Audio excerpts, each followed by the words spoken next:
Shalom, damai dan kasih sejahtera Tuhan Yesus memberkati dan menyertai kita. Di sini saya akan membacakan hasil resum Ilmu Sosial Budaya Dasar bab 4, Manusia sebagai makhluk individu dan makhluk sosial. A. Individu dan masyarakat. B. Pengertian masyarakat dan ciri-cirinya. C. Masyarakat kota dan desa. D. Interaksi sosial dan pelapisan sosial. E. Stratifikasi sosial dan pelapisan masyarakat. A. Individu dan masyarakat. 1. Manusia sebagai makhluk individu. Manusia sebagai makhluk individu memiliki unsur jasmani dan rohani, unsur fisik dan psikis, unsur raga dan jiwa. Seseorang dikatakan sebagai manusia individu manakala unsur-unsur tersebut menyatu dalam dirinya. Jadi, pengertian manusia sebagai makhluk individu mengandung arti bahwa unsur yang ada dalam diri individu tidak terbagi, merupakan satu kesatuan yang tidak terpisahkan. Individu adalah manusia yang memiliki kesatuan yang terbatas, yaitu sebagai manusia, perseorangan atau orang seorang. Yang memiliki keunikan, setiap manusia memiliki keunikan atau ciri khas tersendiri, tidak ada manusia yang persis sama. 2. Manusia sebagai makhluk sosial. Dalam kehidupan sehari-hari, kita tidak lepas dari pengaruh orang lain. Oleh karena itu, manusia dikatakan sebagai makhluk sosial, yaitu makhluk yang ada di dalam hidupnya tidak bisa melepaskan diri dari pengaruh manusia lain. Ada kebutuhan sosial untuk hidup berkelompok dengan orang lain. Seringkali didasari atas kesamaan ciri atau kepentingannya masing-masing. Dapat disimpulkan bahwa manusia dikatakan sebagai makhluk sosial karena beberapa alasan, yaitu 1. Manusia tunduk pada peraturan norma sosial. 2. Perilaku manusia mengharapkan suatu penilaian dari orang lain. 3. Manusia memiliki kebutuhan untuk berinteraksi dengan orang lain. 4.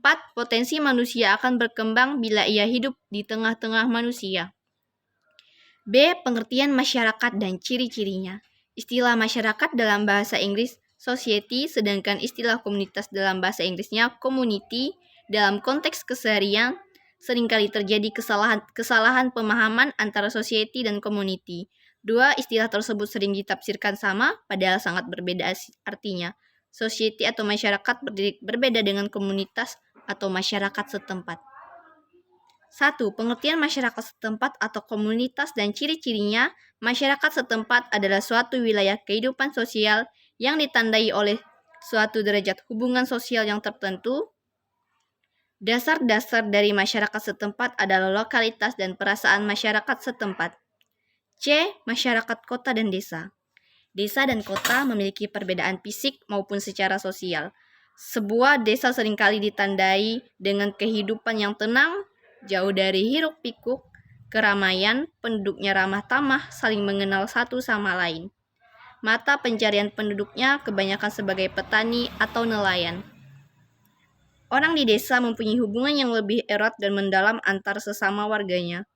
Sebuah kota seringkali ditandai dengan kehidupan yang ramai, wilayahnya yang luas, banyak penduduknya, hubungan yang tidak erat satu sama lain, dan mata pencarian penduduknya bermacam-macam. D. Interaksi sosial dan pelapisan sosial.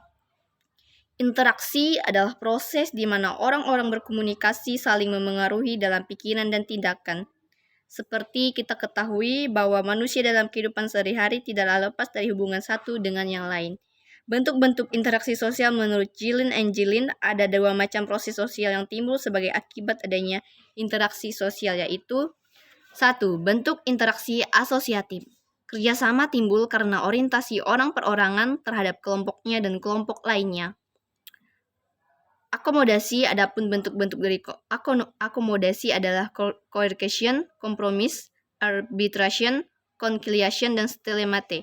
2. Bentuk interaksi disosiatif. Persaingan, competition. Persaingan adalah bentuk interaksi yang dilakukan oleh individu atau kelompok bersaing untuk mendapatkan keuntungan tertentu bagi dirinya dengan cara menarik perhatian atau mempertajam prasangka yang telah ada tanpa menggunakan kekerasan. Kontrapesi, contravention. Kontrapesi bentuk interaksi yang berbeda antara persaingan dan pertentangan.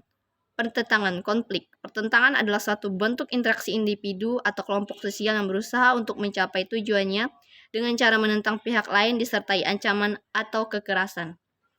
Stratifikasi sosial dan pelapisan masyarakat. Setiap individu adalah anggota dari suatu kelompok. Tetapi tidak setiap warga dari suatu masyarakat hanya menjadi anggota dari satu kelompok tertentu. Ia bisa menjadi anggota lebih dari satu kelompok sosial. Berkaitan dengan penempatan individu dalam kelompok sosial, maka individu memiliki kemampuan untuk 1. Menempatkan diri, 2. Ditempatkan oleh orang lain dalam suatu lapisan sosial ekonomi tertentu, 3. Dimensi prestise, 4. Penekanan bidang kehidupan atau domain, 5. Makna gaya hidup, dan 6. Dimensi simbolik. Demikianlah hasil resum dari saya. Shalom dan selamat pagi.